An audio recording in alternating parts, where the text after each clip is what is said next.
Yes, everybody, welcome back to Flat Cap Euro Talk, and we're going to be doing my Premier League predictions. Pretty late, I know, but they were supposed to be coming out last week, everybody. I was just a bit busy over on the Irish Hotspur getting some stuff done there, but I did release my Premier League predictions nice and early before the season even started. As you can see in the chat, it is pinned. I made a Twitter post back in the day just showing, my Premier League predictions before a game had even, kicked off. I had to, stick by that. I didn't want to make them late and, kind of cheat or maybe kind of use, that first weekend as a bit of basis. So let's get into it, everybody. While everybody's in here, do smash that like button, though. And I really do appreciate anybody that has tuned into this because this isn't going to be too long. I kind of have a nice, prepared script for it, kind of going through these predictions. But everybody, really do appreciate you coming in here. Sean Hurl in the chat. Good to see you. Killian Kenny saying, hi, Jack. How is the family doing? Family's doing very good, my man. Also, the missus is doing great as well. Saying, come on, you Spurs and boys in green. Say hi to Maddie for me. And I'm happy to see you back live. Come on, you Spurs. Long time no see. Matt Hayes, Tottenham Blog, and David, I'm kind of busy now. No worries, Killian. No worries, my man. It's the summer. People are busy. Lots of things going on, vacations, work, etc. No worries. But Killian, the season has begun, my man. And hopefully Doherty gets back to full fitness because we're going to need him this season, my man. And it's good to see you in the chat. We have Ellie.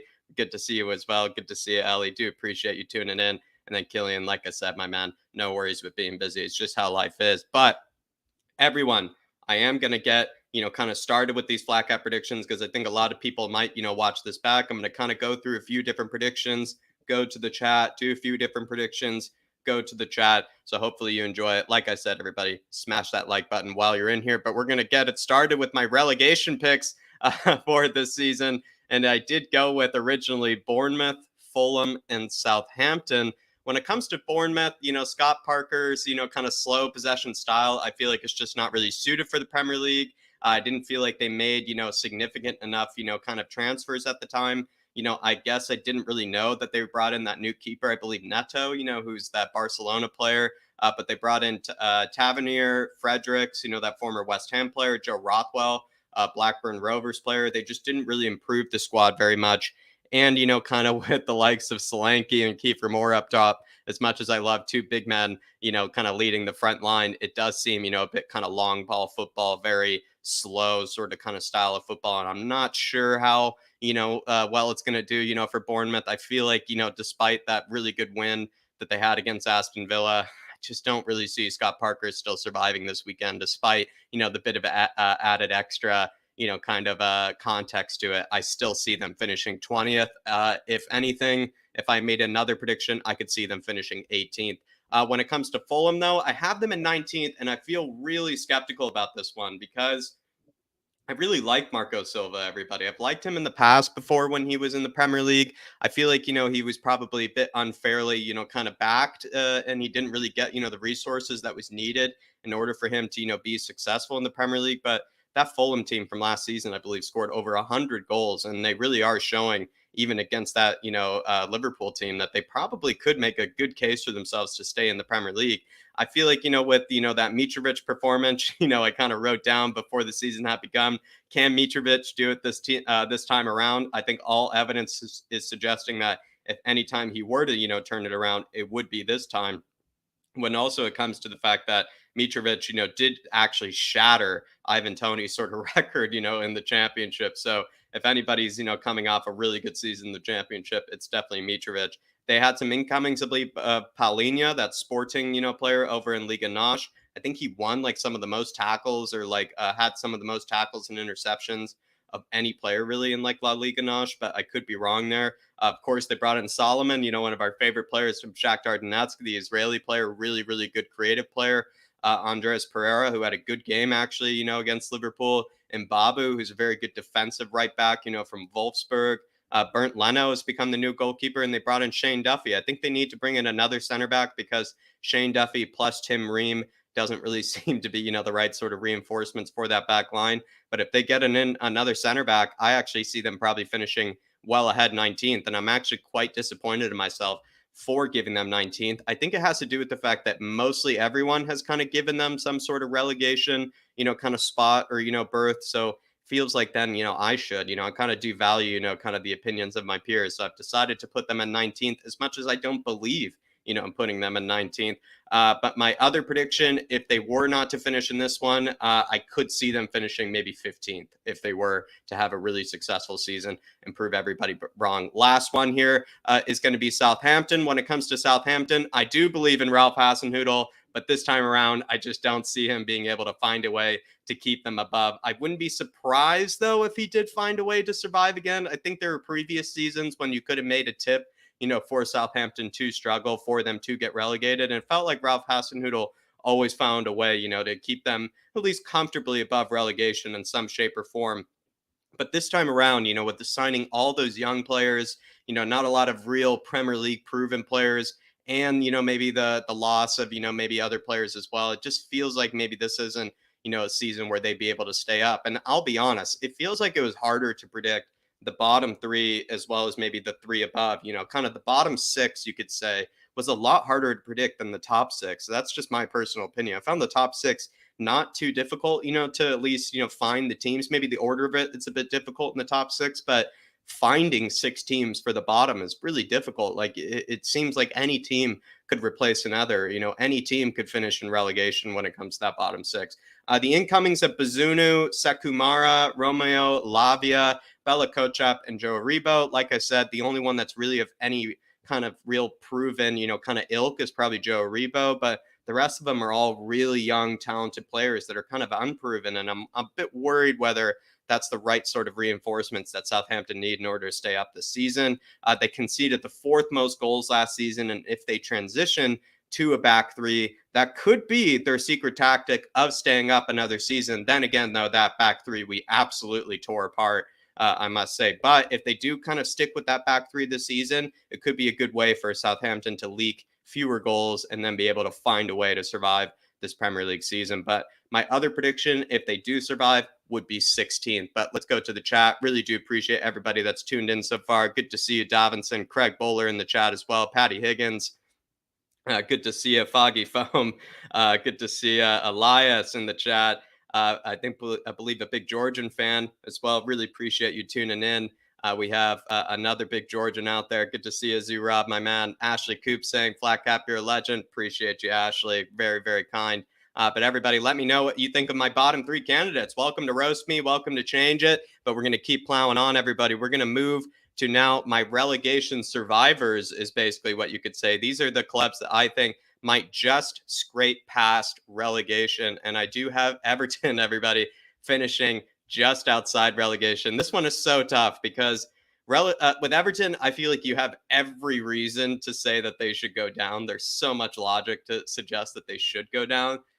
Just last season, it more or less, at least to me, it proved to me that maybe they're too big to go down. Perhaps, a club that will just find a way, to stay up, even when everything suggests that they should go down. Probably the sooner they sack Frank Lampard, the better. I think the sooner they sack Frank Lampard, the better chance they probably have of staying up. I do not believe in him whatsoever. And I feel like, if they stick with him for a long, long, long time, the likelier they are going to be closer to relegation and the more kind of sketchy it might get, at a certain stage. Whereas if they sack Lampard sooner rather than later, I could see them being dragged into like a comfortable 14th or kind of 15th place finish. It's just my confidence in Frank Lampard is absolute zilch.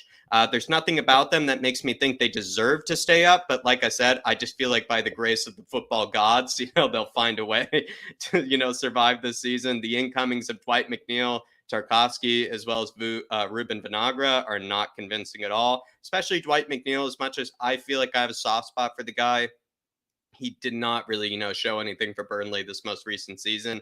He's kind of been living on, kind of hype potential. He didn't really look too good in his debut either for them. So I am going to be a bit interested about how that works out. Tarkovsky has had, kind of the pleasure, if not, kind of the protection of the Burnley system. So is he going to, be able to handle, maybe a more progressive Everton side that, aren't exactly always the most defensively solid? I guess their attacking options are Gordon, Damari Gray, and Calvert-Lewin, but is that really good enough to keep them up? I feel like Gordon's, a bit too young, and his end product is, a bit questionable despite how talented he is. Damari Gray is one of the most inconsistent players in Premier League history. It felt like people really forgot once he made his return to the Premier League from Bayer Leverkusen. The reason he left was because he was so inconsistent. Calvert-Lewin can't stay fit, so it is going to be questionable whether they would be able to stay up. But do they even have a good defense is, another question, because they conceded so many goals last season. I don't really rate Ben Godfrey, don't really rate Holgate, don't really rate Keane. I don't know. There's so many reasons to say they should stay down, but I'm kind of foregoing all logic that I've just given for why they should stay down. And I think the grace of the football gods will keep them up. We're going to go on to Nottingham Forest, everybody. And with Nottingham Forest, I don't really know much about Forest or Steve Cooper, but their business is incredible, and a newly promoted team with experience is coming in, and using a back five as well is usually kind of the secret formula to staying up in the league. A lot of, newly promoted sides that use a back five usually do very well, at least, making an effort to, stay in the league. We've seen it with Sheffield United. We've seen it with Brentford most recently. We've seen it with Wolves, in the past as well. There are plenty of examples of back fives that have done well enough to be able to stay in the league. I feel like they could finish much higher than this. And then I also feel like they could finish lower than this, if you know what I mean. Because like I said, I'm kind of just using, kind of the predictions of others. I've seen a lot of people put Nottingham Forest outside of the relegation zone. And at first I was going to put them in there because I just don't really know too much about them. And maybe with, the signings, being brought in, perhaps too many new faces at once, but I'm just not sure. I think the signings are good signings though. So really when it comes to Nottingham Forest, it's kind of a team that I'm really just very knowledgeable about, don't really know too much, but most people are putting them outside the relegation zone. And so I've decided to put them outside the relegation zone. Of course, the incomings of Iwani, that guy from Union Berlin, Nico Williams, great right wing back signing, probably a replacement for Jet Spence. Orel Mangala, who I believe is a Stuttgart, kind of center midfielder. Niakate, another Bundesliga player. Biancone, right back, and then Omar Richard. So they bought 3 players from the Bundesliga. Pretty good signings from the Bundesliga, as I would say. And then they brought in 2 different Huddersfield players, Dean Henderson and Jesse Lingard. Lots and lots of new incomings, but it does look like they beefed up the squad, at least enough in my eyes, in order for them to be able to stay outside of the relegation. But all these teams are battling each other for relegation. So my last and final sort of relegation survivor, everybody, before I get back to the chat here, is going to be Brentford. Thomas Frank, I do think, is a good manager, and I think he will find a way to survive this season. Of course, they brought in that loan of Eriksson that kind of made things really, really comfortable for them in order to survive. But last season, I thought they were a spectacular team tactically, defensively, in a lot of sort of different ways. I just thought Brentford didn't have a lot of resources available to them, and they did make it look like, with maybe the right sort of coach, with the right sort of system, you can stay up in the Premier League. I am a bit worried for them going into the season. Like, they didn't really bring in too many significant incomings, and I feel like a lot of other teams around them did strengthen. But like I said, I have confidence in Thomas Frank. I have confidence in his system. I feel like Ivan Toney and Mbumo, or Emblemo, however you say it, is a really good kind of settled front two that could carry them out. I feel like that's more attacking power than most other teams maybe have, in that kind of lower end of the table.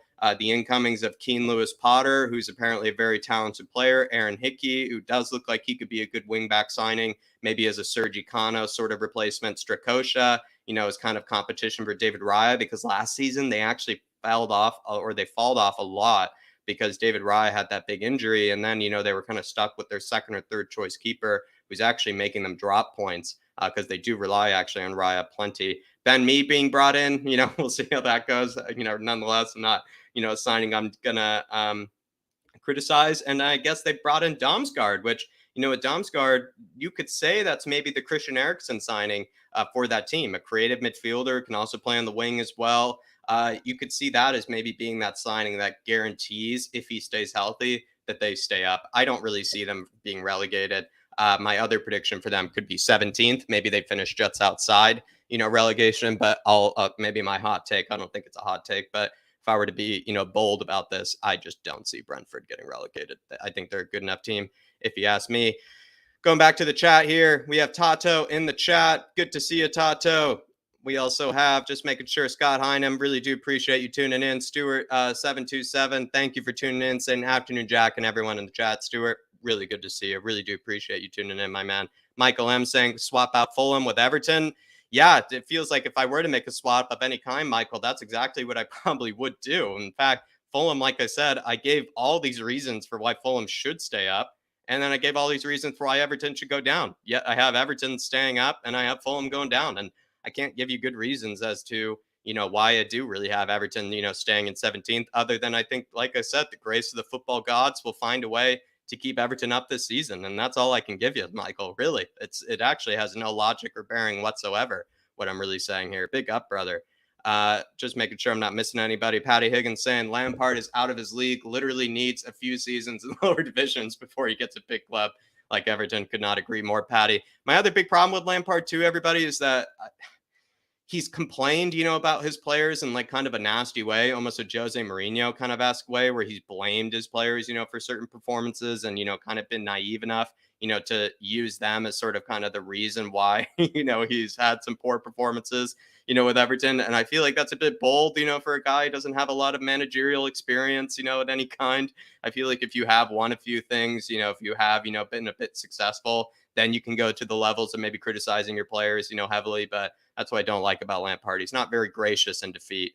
And they did announce, though, the signings of Connor Cody and Amadou Onana, which I forgot to add to my script there, Davinson. And that probably could be signings to keep them up. But Frank Lampard, when he was at Chelsea, did not make very good use of his signings last time out. So will he make good use of these signings? I hope he does. Ian Ferguson, really good to see you. Terry Wright, really good to see you. Really do appreciate you all tuning in, everybody. Well, I'm going to go back and go to the next bit of news, or sorry, not next bit of news, next bit of predictions here, everybody. My mid-table chaos predictions. We have Leeds United finishing much higher up the table than maybe most people do, but I do actually believe a bit in Jesse Marsh, I must say, everybody. Jesse Marsh, at least what I have in my script here, he's not incompetent, and I don't believe he's a complete imbecile or idiot like some people like to think he is. I'm not even his biggest fan either. Like, I actually at one stage kind of thought Jesse Marsh could actually get, Leeds relegated after replacing Marcelo Bielsa. But I feel like the fact that he is getting the signings that he wants, it looks like, Leeds are backing him and are, bringing in the players, or at least the targets that he has identified, which then to me sort of suggests that Leeds will probably stay up. That's something that most other, lower end, football clubs in the league, can't really say. Normally you don't have a manager that's, being backed in the way that, he has. I understand that they've lost their two best players, Rafinha and Calvin Phillips, but it's not like they could have avoided that. Like, Rafinha was definitely going to be headed out with the season they just had. He was also just way too good for Leeds. Calvin Phillips also probably way too good for Leeds at the time. And considering the season they had, I don't really know if he was going to stick around. So they were forced, like their hand was forced, to sell them. And I think, they brought in good replacements. Like, I feel like it's a bit disrespectful or kind of disingenuous to say that they didn't replace Rafinha and Calvin Phillips. They did a pretty good they did a pretty, good job about it, at least in my opinion. Mark Roca is a really good ball playing, sort of kind of deep lying playmaker that will, pick the ball up from the center halves, spray the ball left to right, keep kind of the system going, the tempo going, kind of like most Spanish midfielders really do. You also then have Tyler Adams, who's kind of more of kind of a versatile sort of kind of midfielder to be able to help out, the team. So I just feel like, to say they didn't replace Calvin Phillips is incorrect, because I think Tyler Adams as well as Mark Roca are good two replacements for the guy. Aronson as well as Sinistera, I think, are great replacements for Rafinha. You have Aronson, who's looked really good already. He's also kind of a number 10 that I feel like they've been missing for some time, that can actually play, in front of Bamford, play behind the striker in a much more creative sort of way. Sinistera, one of the best players in the Eredivisie last season and one of the best players in the Europa Conference League last season. I feel like that's a great signing there. Darko Giabi apparently is very talented. And after nearly getting relegated and conceding the most goals in the league and losing your best players, I feel like the business they have done is pretty impressive. Like I said, they conceded the most goals in the league last season, and they also lost their two best players. You could say it's a disaster situation for Leeds, but I feel fully confident in them that they're going to stay up this season. They play very progressive, fast, pace style. Jesse Marsh, he likes to play through the lines. I feel like Leeds fans, should be happy. I feel like they're going to be, plenty safe this season. In fact, I even think 14th is a conservative estimate. If I were to make another prediction, I could say they could finish 12th. but they could probably drop as low as 17th. But I'm not just no way Leeds are getting relegated this season in my eyes. No way. Absolutely no way. But Wolves, going on to them, Bruno Lage, this one I'm not so comfortable with because I feel like he could get sacked. He did defy, kind of expectations last season. He's switching to a back four. It hasn't worked out for Wolves in the past, switching to a back four. We saw that with Nuno. When Nuno switched to a back four, he kind of got the sack or, like left and departed. Getting rid of Connor Cody is questionable. They already have a very small squad. He was kind of that leader in the team, a bit of a focal figure, and kind of just the Wolves club in general. Seems a bit interesting to replace him or at least, send him off. Nathan Collins is the replacement. I'm a bit, skeptical of. He didn't look too good for Burnley, despite how young he is and how much career he has ahead of him. I just wasn't too convinced from what I saw of him. They did not score enough goals last season either. And, with Bruno Lage being a very defensive manager, switching to a back four might open up things, more for goals. But if they aren't going to, if they don't, score a ton more goals and they start leaking in a few more goals like they did against Leeds, I'm a bit worried, for Bruno Lage. Their attackers, though, Wang Yichan, Pedro Neto, Podence, Jimenez, and Chiquinho, I think should plenty be good enough to keep them up this season and keep them at least, sort of mid-table. Jose Sa looked a bit shaky, I must say, against Leeds. Will he have the same season in front of a back four? That's the real question, is because he looks so good in front of that back five. Will he look just as good in front of a back four? They haven't done really any business whatsoever apart from Collins. So I am a bit worried for Wolves. This 13th place prediction feels not too confident with it. And so if I were to make another prediction, I might put them in a 16th or 18th position. So let me know what you think of that, everybody. And then the last one here is going to be Brighton. Before I get to the chat here, Brighton I thought looked absolutely spectacular against Man United. Graham Potter could probably prove to be one of the better managers in the Premier League this season, or he could be, prove to be, not as good as people hype him up to be. There are some people who really love Graham Potter. There's some people who really kind of despise and, don't rate Graham Potter.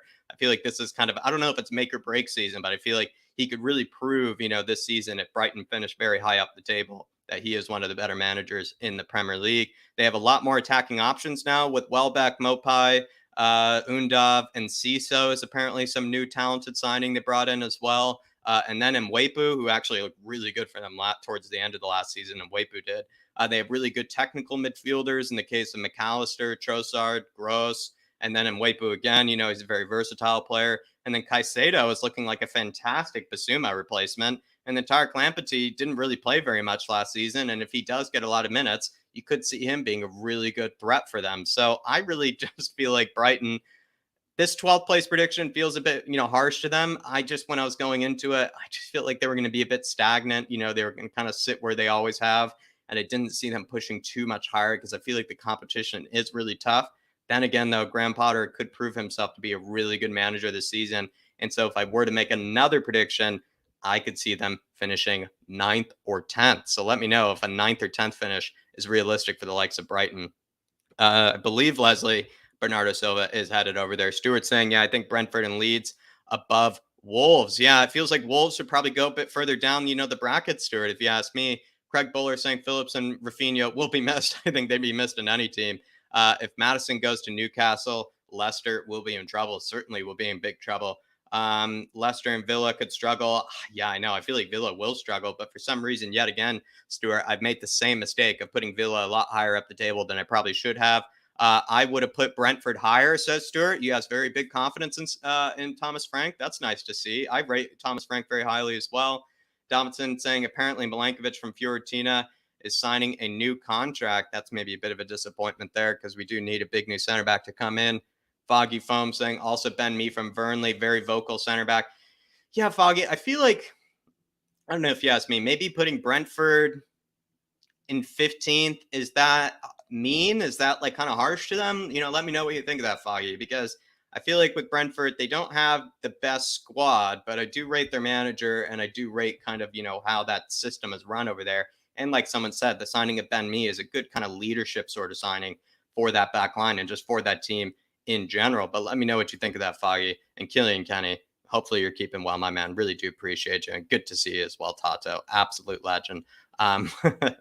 What absolute crazy performance, my man. Absolute crazy performance. Leicester should be ranked lower. Yeah, Michael, we're going to get into that. And I'm not feeling too confident about my Leicester prediction, but we're going to keep going and we're going to finish with my Crystal Palace one. Let me know what you think of my Crystal Palace prediction here, everybody, because it is, you could say, certainly generous to Crystal Palace. Patrick Vieira's Crystal Palace looked very good last season, I thought. They had an absurd amount of draws, people, an absurd amount of draws, something like 10 draws if I'm not mistaken. If they turned half of those into wins, I think they'd be in this position. If Crystal Palace had turned, maybe half of those draws into wins, they would have finished in the top end of the table. They would have finished 10th, 11th, ninth. And I feel like they have a chance of doing that this season. They have two very solid center backs with the likes of, Anderson and Gahey alongside Tyreek Mitchell, who's a very good defensive left back. They have a new talented midfielder in Cheikh Doucouré, who's apparently kind of the new defensive midfielder in that team. I think that was a great signing because they did need a bit of a shakeup for that defensive midfield position. And then as well, they have Eze and Elise now playing together. Eze is coming back off of that huge injury, and I thought he was one of the most graceful and most beautiful players to watch when he did come into the Premier League after that move from QPR. So I do really rate actually Eze quite highly. Zaha as a leader for the squad, maybe to draw attention away from all those kind of younger players. The point I kind of mean by that is Zaha, is sort of seen as the focal figure in that team. And there's so many young, talented players in that Crystal Palace team. There are a lot of expectations for that Crystal Palace team. But I feel like someone like Zaha will kind of take away that pressure. It kind of takes away the spotlight, you could say, from the likes of Eze and, Lisa and whatnot. They have two really good choices of strikers now. They have the likes of Edouard or Mateta. I feel like both are plenty serviceable and plenty, adequate, for a team like Crystal Palace. And then their new signings, like I said, of, Doucouré, Chris Richards, as well as Sam Johnston. They have now also competition for Gaeta, which was also kind of necessary. Gaeta, he looked really good against Spurs, on one occasion, but he's also looked pretty poor at certain moments for Crystal Palace. But those are kind of my my mid-table chaos predictions, everybody. Let me know what you think of those. Who's finishing below 10th? And just below 10th, I have Aston Villa, Leicester City, everybody, as well as just making sure I have it correct, as well as West Ham. Excuse me. With West Ham, I don't know. I guess we'll probably just start, in the same way we have. We'll start with Villa. Villa, I'm not confident about this one. It's yet again, I've made the same mistake of not believing in Aston Villa's manager, yet giving them probably a decent sort of finish in my league table. I've made the same mistake as I did last season. I never rated Dean Smith. I, for some reason, gave Dean Smith like a 9th or 10th place finish last season, even though I actually predicted him to get sacked. So again, the logic doesn't really make any sense there. And I've done the same thing with Stevie G. I'm not confident in Stevie G.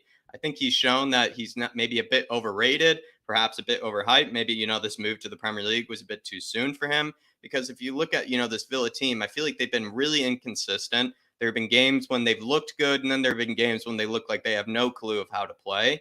The system is confusing. I can't exactly say, how Gerrard really plays or what his real style is yet.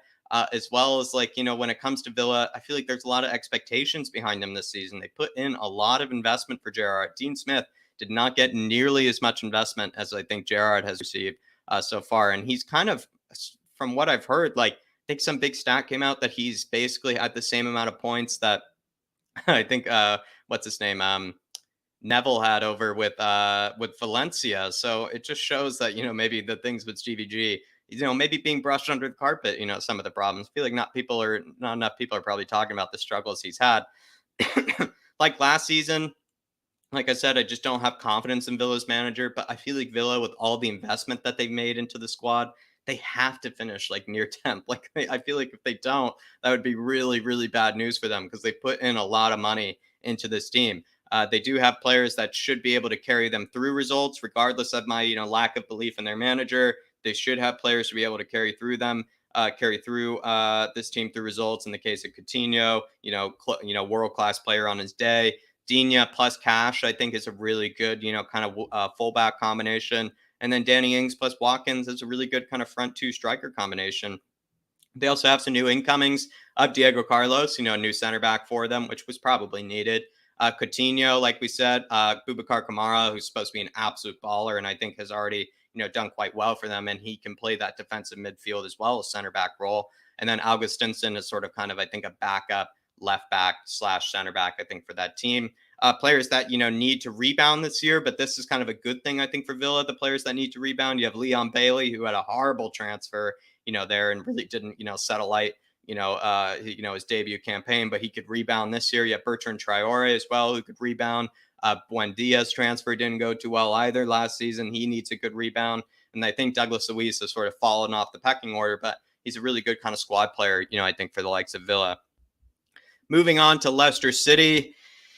This is not a prediction I have, again, with a lot of confidence. I would probably change this one if I could. No European football, though, I feel it could be a good advantage for Leicester City. Last season, they had European football. That European football seemed to kind of hurt them. This year, they don't have it at all, which then makes me think that with that sort of squad that they have, I think they're good enough to finish in ninth position, and I will explain. I feel like it's sink or swim time probably for Brendan Rodgers. Has he reached his lifespan over at Leicester City?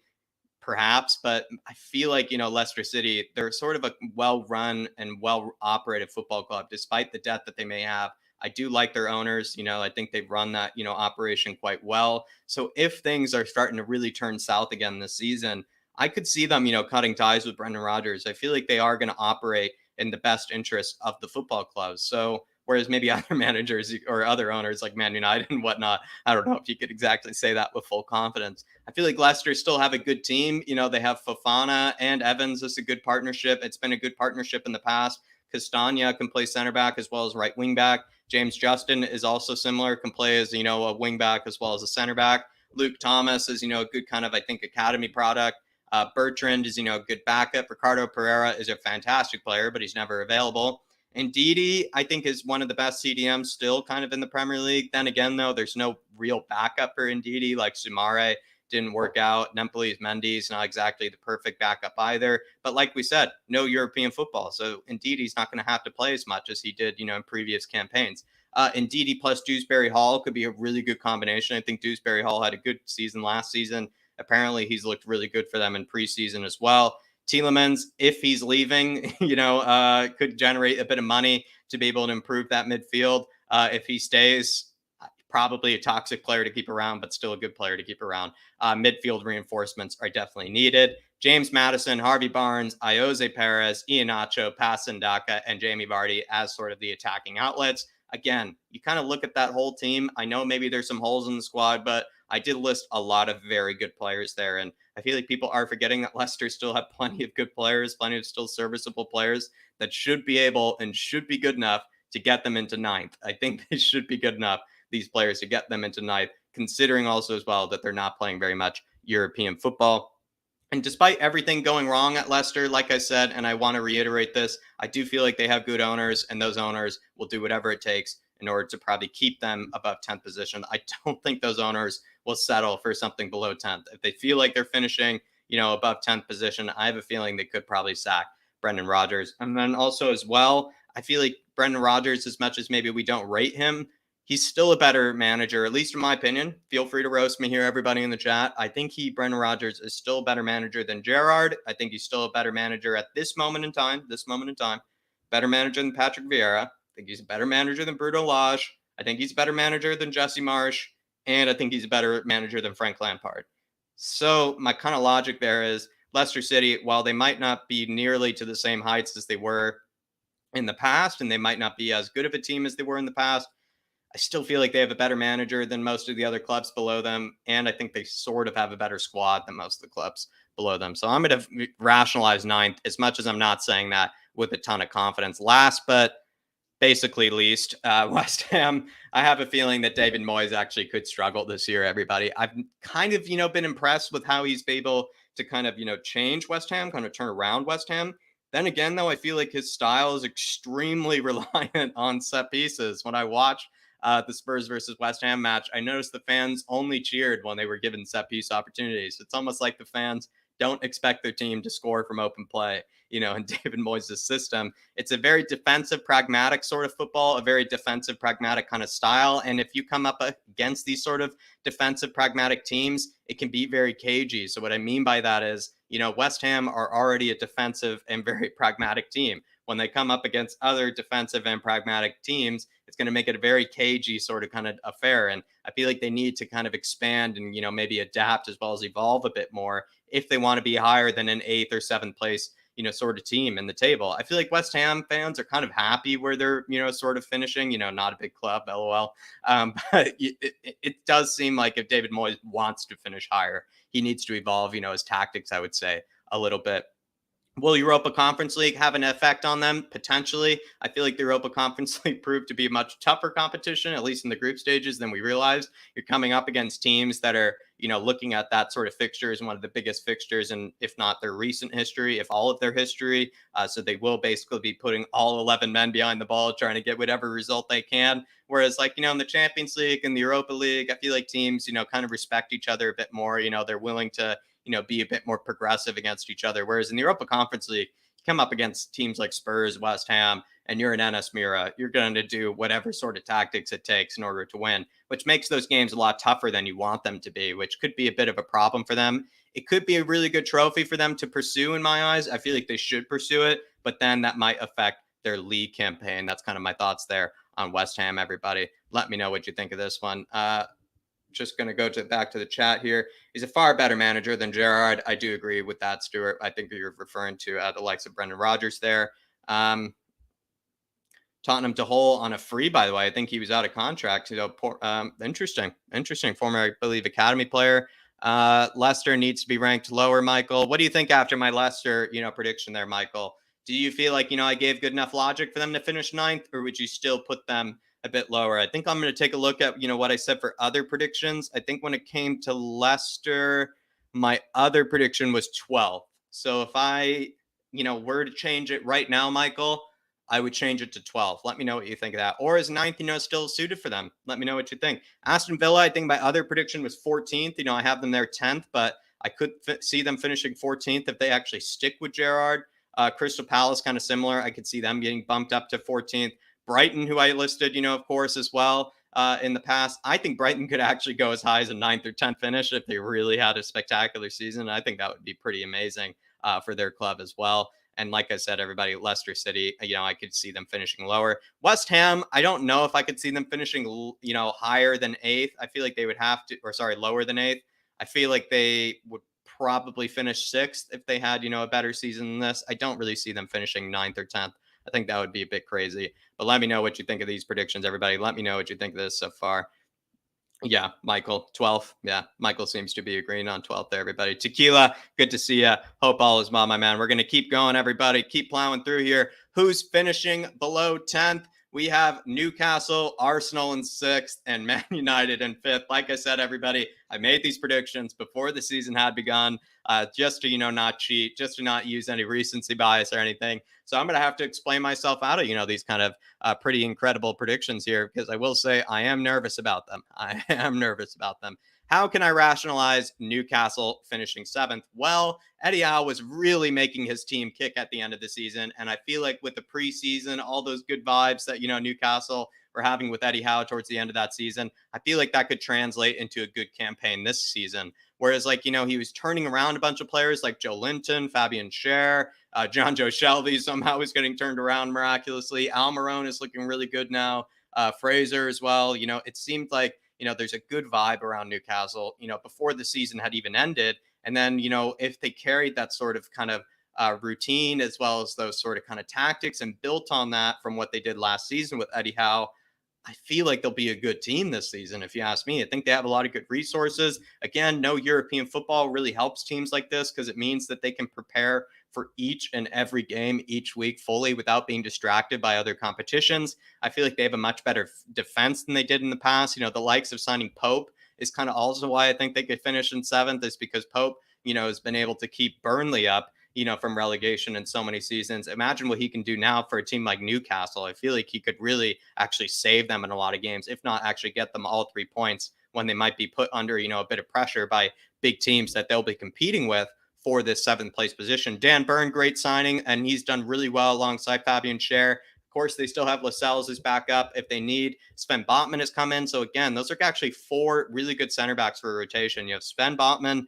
Lascelles, Fabian Schär, and Dan Burn. For a club of Newcastle size, with where they're kind of headed, I feel like those are four great, center back rotation options. They had Trippier, of course, as a right back as well. So, that defense is looking solid. And then, like we said, with Pope, also behind them, really, really solid defense. I don't expect them to leak as many goals as they did last season.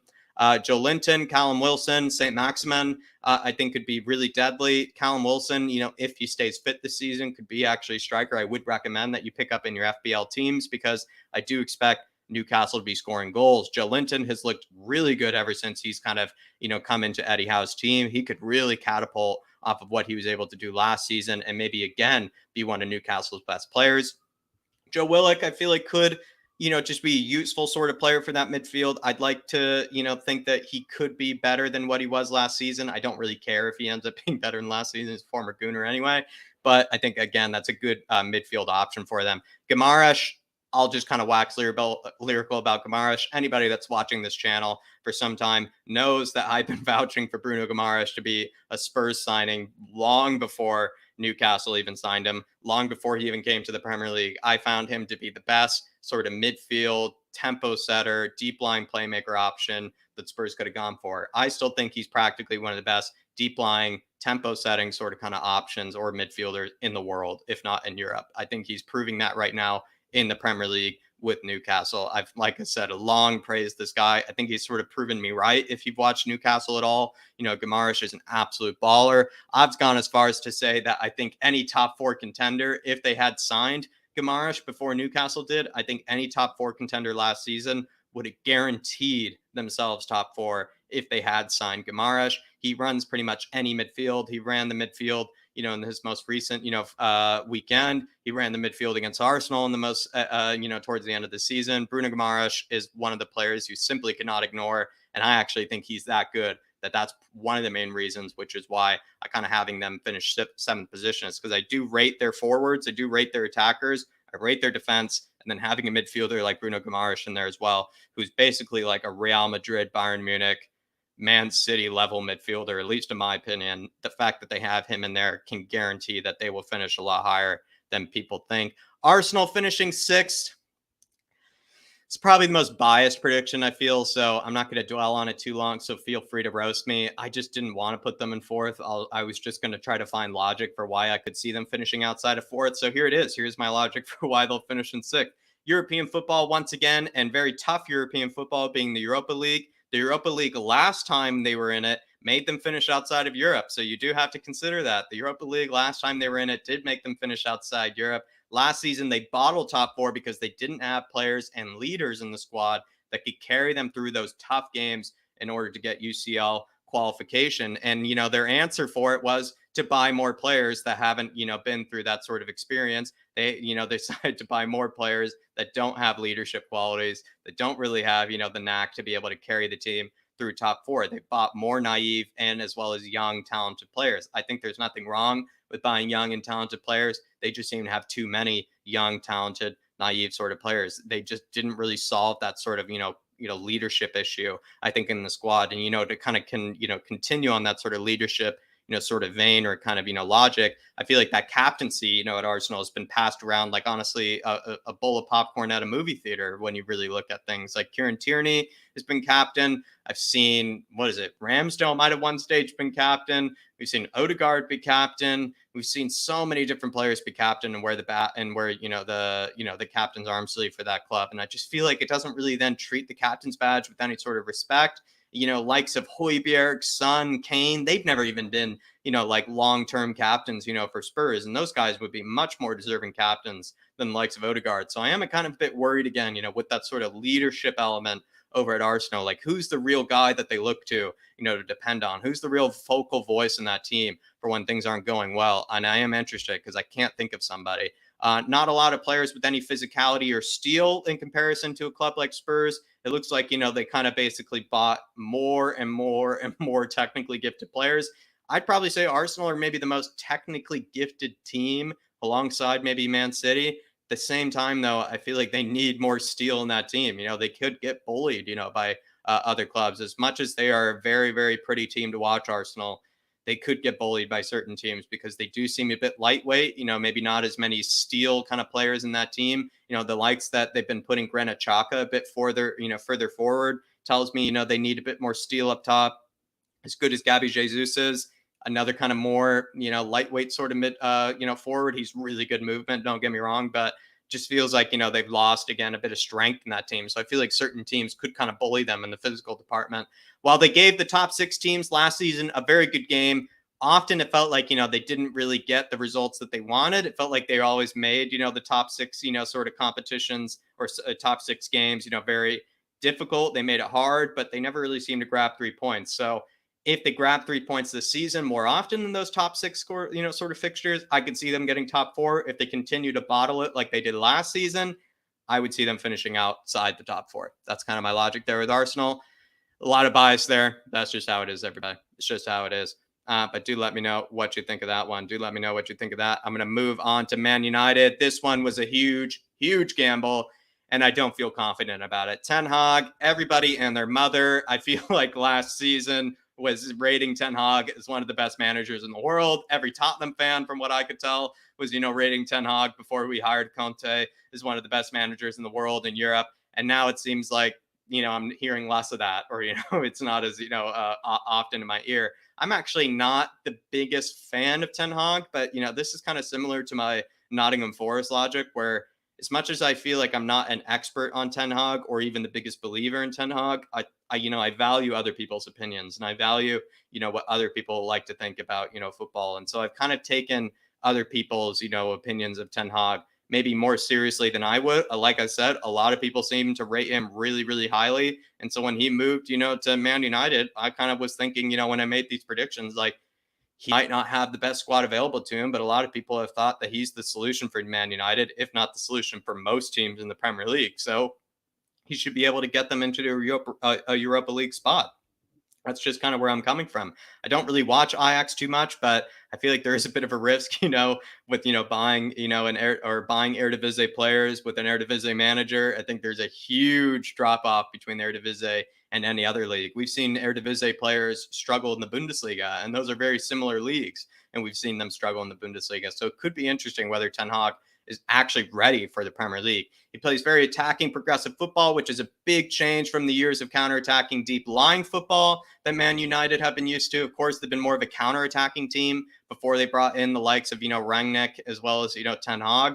Are they going to be okay with that, those players? Because they did not seem happy with Rangnick's, sort of progressive style, and it didn't look like they were too happy with Ten Hag's either. So I'm a bit worried with that. At least in my notes, I wrote that they would be happy with that. But come to think of it, they kind of showed the same sort of kind of bad body language that they did in the past with Rangnick. So I'm not too confident with that sort of prediction there. He is an excellent coach, though, to regenerate or recharge some of the players who have lost their way at United, being Bruno Fernandes, Rashford, Sancho, Martial, as well as Van de Beek. So if he were able to regenerate at least 4 out of 5 of those guys' kind of careers at Man United, you could see them finishing fifth spot. Will they struggle in the Europa League? I feel like they have the squad to compete in both competitions, but I am worried that, handling both of those competitions at once could be tough for Ten Hag. Everything is new to him, being in that Europa League with a, team like Man United, not Ajax, where every game in the Premier League is difficult. Pretty much every game for Man United is going to be difficult. And, him, prioritizing, the European competitions like you probably would have in the past with Ajax is not going to be so easy. He's going to have to focus and, study up for every single game. And he's probably not used to that sort of kind of work ethic, or not even work ethic, just that sort of, kind of, just weekly schedule, you could say. The incomings of Eriksen, Malacia, and Lisandro Martinez, I'm not very confident about it, I must say. And Lisandro Martinez in a back 4 alongside Harry Maguire, they would get absolutely torched by, strikers like Kane and Son. Just thinking about Kane and Son versus Maguire and Lisandro Martinez, like they would probably get hat tricks, for each of them. Each of them would have a hat trick. And so I pretty much just explained why I think Man United won't finish in 5th position, despite me putting them in 5th position. So I just hope I get lucky with this one. I don't really have confidence with this one. Like I said, I made these predictions before the season started. I didn't want to cheat here, everybody. So I am a bit embarrassed by this one. If I were to change it back and I were to make another prediction, I would go for 7th. That's what I would maybe go for. 7th would maybe be my other prediction.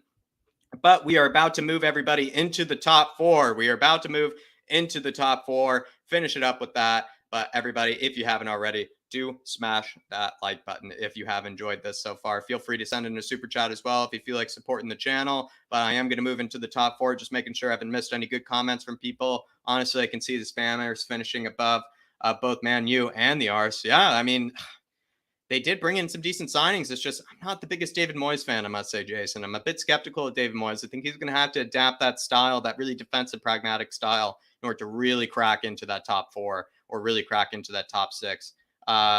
Really appreciate that, Patty. I just put in a good script for it, my man. Since I'm kind of by myself for this, decided to put in a good script for it. Tried to be as kind of efficient as possible. I know it kind of drone on a lot, everybody, but I wanted to be as efficient as possible as well. Tequila saying, can't wait to see how Ronaldo handles Europa League. The look of disgust on his face will be funny. Absolutely, Tequila. He certainly will be. Probably even actually, he doesn't like the Coke advertisements. He probably doesn't like the Europa League advertisements, I'll tell you that. Dyer definitely deserves to go to the World Cup, Scott. If the Gooners lose to Party to Injure, I think they're done. Definitely, Tom. That is such an important player for them. And Granit Xhaka is not a guy that they would feel with confidence, to put back into that defensive midfield. You're absolutely right. That would be a huge loss for them. Tequila saying 3, 4, and 5 will be 3 big London clubs. Good prediction there. Love that. Love that. Just making sure I'm not missing. I just can't see Man United finishing that high. Believe me, I am not confident with that Man United prediction. Not confident at all. It did not feel like a good one when I was explaining it earlier.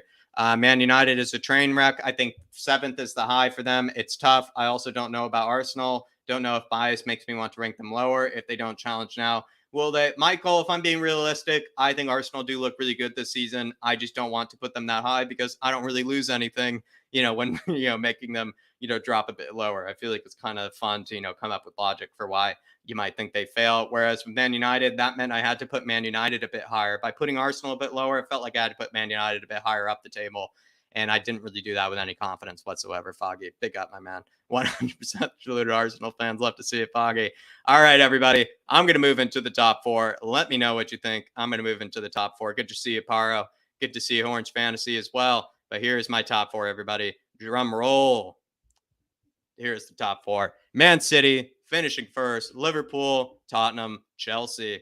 I think, these are probably the more boring predictions. Probably, as you can see to the right there, all my other predictions, are out there. Those are probably a bit more controversial. My relegation candidates, my team's finishing just outside relegation.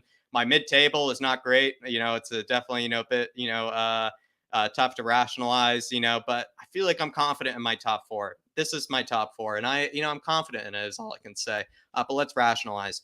I am a big Thomas Tuchel sort of kind of, I don't know. I have respect for Thomas Tuchel. I think he is a very good manager, if not a world-class manager. He was the only manager to get PSG to a Champions League final. I think people have forgotten that. He was kind of the only guy to somehow make Neymar and Mbappe sort of click and make that whole PSG team click. They were absolutely, terrifying, when they made that, surge to the Champions League final alongside Bayern. A lot of people expected, despite how good Bayern were, a lot of people were saying, don't count out PSG because Thomas Tuchel, we were all saying, I believe at the time that, he's found a way for this PSG team to click or this PSG team to click in a way that no other manager had before. So you have to look at that. He's been really excellent at kind of sort of handling toxic sort of kind of personalities in the past. He apparently was really good at handling Ousmane and Dembele, despite all of his antics. Really good at handling Neymar, despite all his antics, as well as Mbappe. Obviously, didn't handle the Lukaku situation, lol. But he seems pretty good at handling toxic sort of players. He showed up Lampard in every way whatsoever. I think Lampard, what was it? He had like 200 million or something brought in signings. And, he just absolutely failed with it and made, Chelsea look like they needed more. There was more problems in the squad, that, all these players that they brought in, like, Ziyech and whatnot, were just absolute dreadful signings. And, he made, these players work, despite, the Ziyech's and the Werners maybe leaving now. He made those players work, for a time period. He inherited all those Frank Lampard signings and turned that Frank Lampard season, which looked like it was going to be dreadful. And Frank Lampard, I remember blaming the players, saying the signings weren't good enough, saying, he needed more time. Thomas Tuchel comes in and turns them into a Champions League qualifying team, as well as a Champions League winning team. And this was, a situation that Chelsea fans had no, expectation of. As much as we as Spurs fans, were, absolutely flabbergasted that we had made top four when Conte came in. I think what Tuchel did with getting them into Champions League, as well as winning the Champions League, after Frank Lampard complaining and moaning with that Chelsea squad was probably the biggest show up of like a previous manager I've ever seen. I've never seen one manager show up another in the way that Tuchel did to Lampard. So I must say another kind of thing with Tuchel that people kind of need to realize, or maybe if they had forgotten, the new ownership, I think, means that they'll probably be less, or maybe, less harsh with the managers. I anticipate that with all, kind of the the drama that they've had around their transfer business and the signings, it kind of makes me then think that they would be a bit daft to then sack someone like Thomas Tuchel. There also aren't that many world-class managers out there right now, so they would be a bit silly, at least in my opinion, to sack him. But I am nonetheless, though, a bit worried, about Chelsea, because there are plenty of moments when Tuchel is making the sleeping emojis, or kind of emotions and whatnot to his players, and it doesn't look like it's a happy camp there whatsoever. It looks very toxic, and what we've seen from Tuchel in the past, though, is that when it does get toxic, usually doesn't repair itself. So as much as I have given him a lot of sort of respect and praise, once it gets toxic with Tuchel, it doesn't usually end well. The incomings of Koulibaly, Cucurella, Sterling, Gallagher, Broja, as well as Chukwuemeka, I think are decent signings. They definitely need more than that. But my last little bit of logic here with Chelsea is that just be insane to see them finishing outside the top four. They really like have always found a way to finish in the top four, at least kind of in the most, I don't know, 5-6 years. It's just hard to imagine them finishing outside the top four. That's something that Chelsea fans have gotten quite used to. It's something that the players have gotten quite used to. And I feel like despite all the logic that would suggest they might finish outside, I feel like they'll find a way. They'll just find a way. And, they're a team that sort of has always finished in the top four. So it really would be a real shock to see them finish outside it. If I were to make another prediction, I could see them maybe finishing fifth. I don't see them finishing sixth or seventh or anything like that. I think that would be a bit insane. Moving on to Tottenham, though, maybe talk about maybe why Spurs are going to be finishing third. I think it's just, Conte's soldiers. We will be the toughest, the fittest, as well as the meanest team in the Premier League. Teams like that often do very well domestically in league campaigns. When you are the most fit team, when you're usually the toughest team, when you're usually one of the meanest teams, you usually do quite well in league campaigns. And I think Conte has done a very good job, kind of assembling, a group of soldiers, you could say. We have the best front three in the league, at least in my opinion, the two best goal scorers in the league in the case of Kane and Son. And when you have that combined with Kulusevski, you have to look at the fact that Spurs basically do have, if not one of the best attacks or the best attack in the Premier League. Basuma is a top four midfielder who will likely compete for Højbjerg's spot and could be more of that top of the line quality midfielder that Spurs need. As much as us Højbjerg fans love and defend Højbjerg to the hilt, we all know that he has his limitations, and that someone more like Basuma is that top of the line, creme de la creme sort of midfielder that Spurs have been asking for. Spurs have finally solved their backup striker situation. We have always complained about that as Spurs fans. Like, why can't we sign a backup striker like every other club? And we've done that in the case of Richarlison. Whether you rate Richarlison or not, Spurs have signed finally a second striker to be able to compete with Harry Kane and be able to rotate with Harry Kane as well as Sonny. It's just something that we've never been able to solve with in the past. We've always brought in some B-Tech, C-Tech, sort of number 9 journeyman, and finally we've been able to solve that issue. So I would say it's something you have to value as a Spurs fan. The wingbacks have now finally had a full preseason under Conte, and we just saw with Emerson's performance that maybe when they do get a full preseason under Conte, that a lot of those weaknesses that they had in the previous season might be kind of flushed out a bit, or at least improved on. And then I feel like, if those wingbacks improve significantly this season, we might see Conte's system be a bit more dangerous and a bit more kind of, full flow, because it felt like we were very hurt by, our poor wingbacks last season. Conte's sort of system wasn't really seen in full effect, where if the fullbacks or the wingbacks come in and, they play well this season, we could see his system, I think, in full effect or in full flow. Spurs are already one of the best attacking teams in Europe last season. Now with a full preseason under Conte, I think we'll stay as one of the best attacking teams in Europe this season.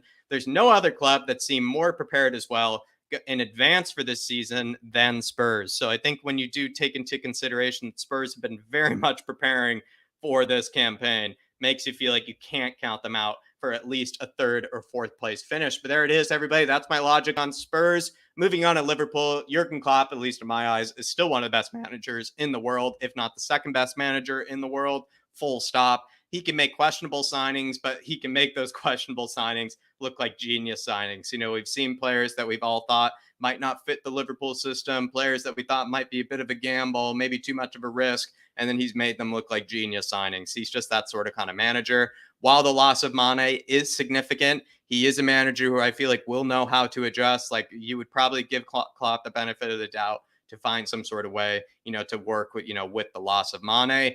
He likely needed more signings in the midfield, but I still feel like their midfield is one of the best in the Premier League. The likes of Thiago, who I think is probably the most technically gifted midfielder in the Premier League. Fabinho, who's been one of the best destroyers in the Premier League, alongside Henderson, who's just such a good leader in that team. Apparently, while Liverpool are still one of the highest pressing sides in the Premier League, their metrics have actually suggested that Klopp has kind of found a way for them to, kind of execute that high pressing style while also working less hard. So I've seen some numbers to reflect that apparently they're not covering as much distance in terms of their pressing as they used to, Liverpool, while still kind of, replicating similar high pressing numbers. So Klopp has found a way to make them maybe work less hard while still using that really intense high pressing system. Last season, everyone doubted Liverpool. I remember a lot of people had Liverpool finishing fourth, fifth, third, and I had them finishing second. I was proven right with that. I'm not going to doubt them again,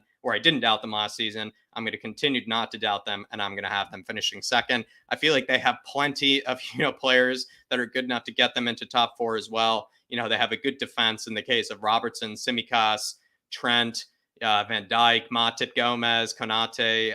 I don't know, and that, they have forwards of Diaz, Salah, Nunez, Jota, Firmino.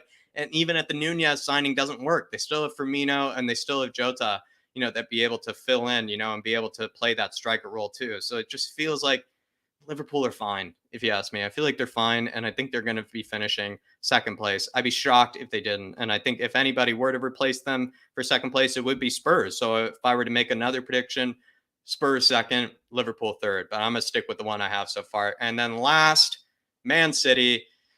They win it every year. They're going to win it again.